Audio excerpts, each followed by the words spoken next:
Yes. You guys hear me? Good evening. Welcome. Thank you for coming to Bluff.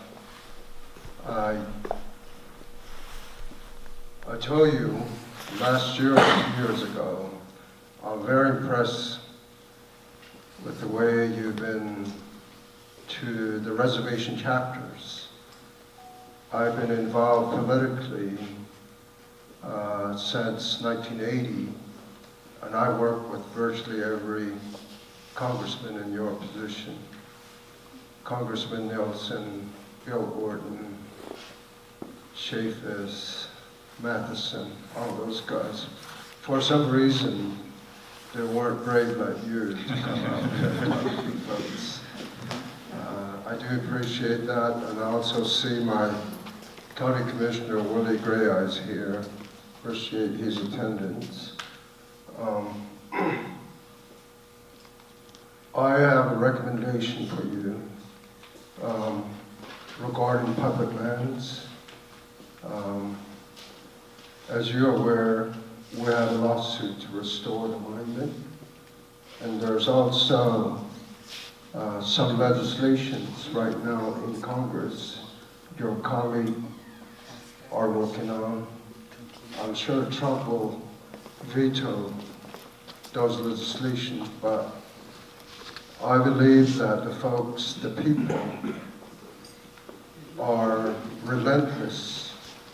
The entire population, not just San Juan County, relentless in restoring the monument. So eventually, I would recommend that you support restoring those monuments. For some reason, the folks here in the county, especially the white folks in Monticello Landing, for some reason, they don't like public lands. They love oil and gas, energy production, more than the ancient sites, paleontology, Navajo traditional site, Ute traditional site. I reiterate the fact that to you, that these things are real. They're just as real as the Mormon temple in Salt Lake City. There's been countless attempts by the local folks to destroy and rob the ancient sites. That must come to an end. Even our former county commissioner, Phil Lyman, had the audacity to take an ATV through an ancient site. He was fined and convicted.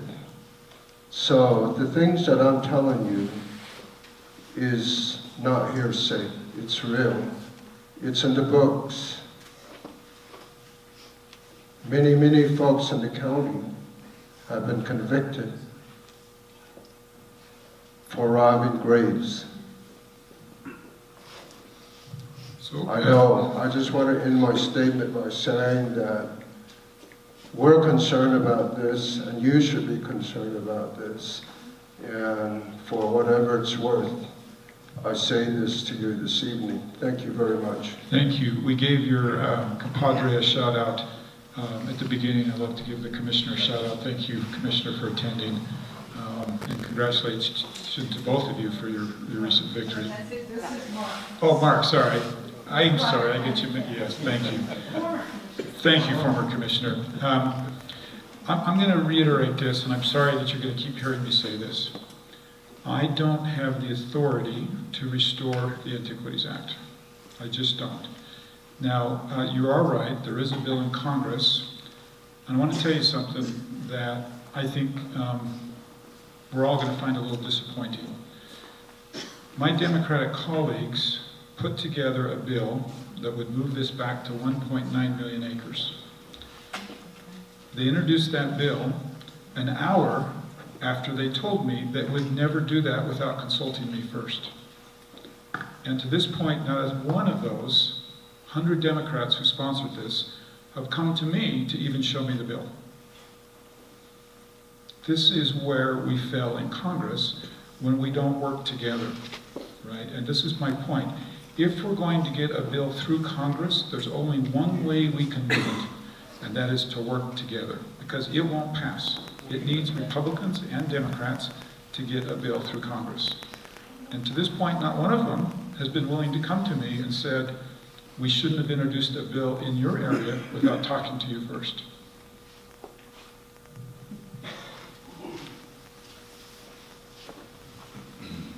Good evening. My name is Davina Smith. I'm from Wyoming Valley area. You keep saying reiterating, so I'm going to continue to reiterate as well.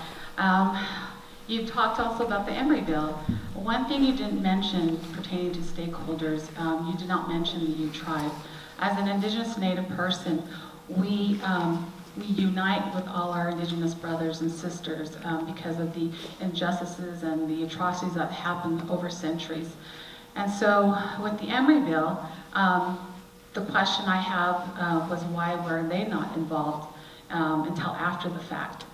And then you've also mentioned you cannot do nothing. So then why not teach us in these areas how to create these bills so then we will unite as Indigenous people, because it seems like this is constantly going and going. Where I live in Monument Valley, where I grew up, we still have an old hospital that our students who are trying to get a higher education, the roof is falling. We don't have roads as much as anywhere else, especially up in northern Utah. And so these are issues that we try and bring, and also in addition to Bears Ears, that's important for us, our way of life as well. So there's all these issues, but all I keep hearing you is like you're dismissing what we are trying to reiterate to you. And so possibly if you or your team could come to our communities and teach us how to create these bills, I would definitely love to create a bill so then I can constantly be at your door. And so then enforcing, these things so that I can find ways to support my community. Yeah. Let me share with something you may not know, and that is that I went out and met with the Utes on this bill.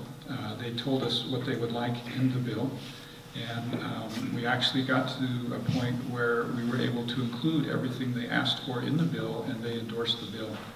Also traveled to the Hopi Reservation because they felt like they had an interest in Emory County as well, and got their support for the bill.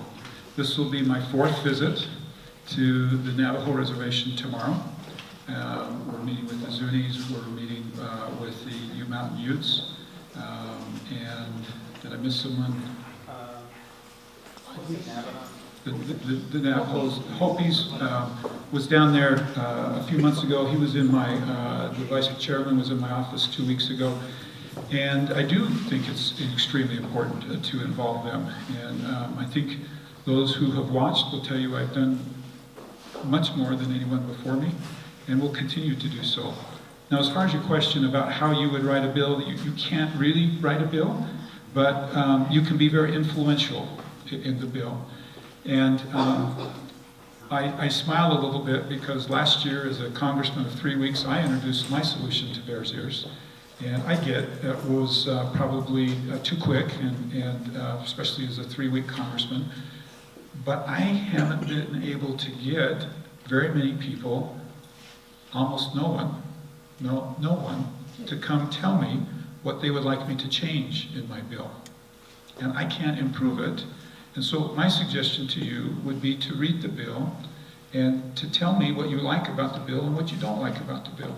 The way we got the Emory County bill through was hundreds, if not thousands, of discussions with, okay, you don't like this, does this work for you? Okay, that doesn't work for you, does this work for you? And we went literally back and forth with the Utes, with the Hopis, with the recreationalists, with the environmentalists, with the ranchers, until we could get to a point where they all said, all but one group said, we can live with this bill. And that's how a bill's created. And you've got to get involved. If you just stand back and say, I don't like the bill, then we never get any input from you. We never get any feedback from you. We can't change it for you. And not all congressmen are receptive to that type of feedback, but I can tell you that our team and Jake spent over half his life for the last year doing nothing but that on this one bill.